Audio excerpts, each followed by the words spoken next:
નમસ્કાર, હું છું અલ્પાને આપ જોઈ રહ્યા છો CB24 ન્યૂઝ। રાજસ્થાનના જયપુરમાં એરપોર્ટ બાદ હવે 6 થી વધુ શાળાઓને બોમ્બથી ઉડાવી દેવાની ધમકી ઈમેલ દ્વારા આપવામાં આવી।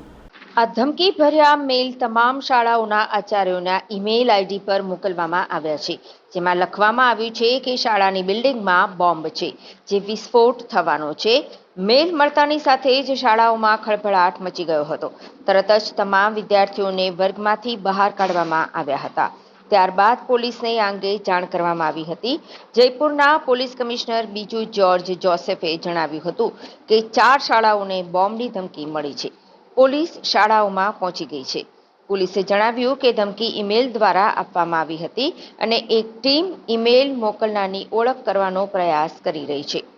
મળતી માહિતી મુજબ એક અજાણ્યા વ્યક્તિએ પ્રિન્સિપાલને ઈમેલ મોકલીને જણાવ્યું હતું કે સ્કૂલ બિલ્ડિંગમાં બોમ્બ મૂકવામાં આવ્યો છે। આ માહિતી મળતા જ શાળાઓમાં ખળભળાટ મચી ગયો હતો।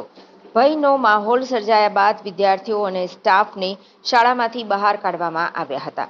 પહેલો ધમકીભર્યો ઈમેલ મોતી ડુંગરી સ્થિત MPS સ્કૂલને મળ્યો હતો। પ્રિન્સિપાલની સૂચના પર પોલીસ બોમ્બ ડિસ્પોઝલ સ્કોડ સાથે ઘટના સ્થળે પહોંચી હતી। પોલીસ મેલ મોકલનાર વ્યક્તિના ઈમેલ આઈડી વિશે માહિતી મેળવી રહી છે।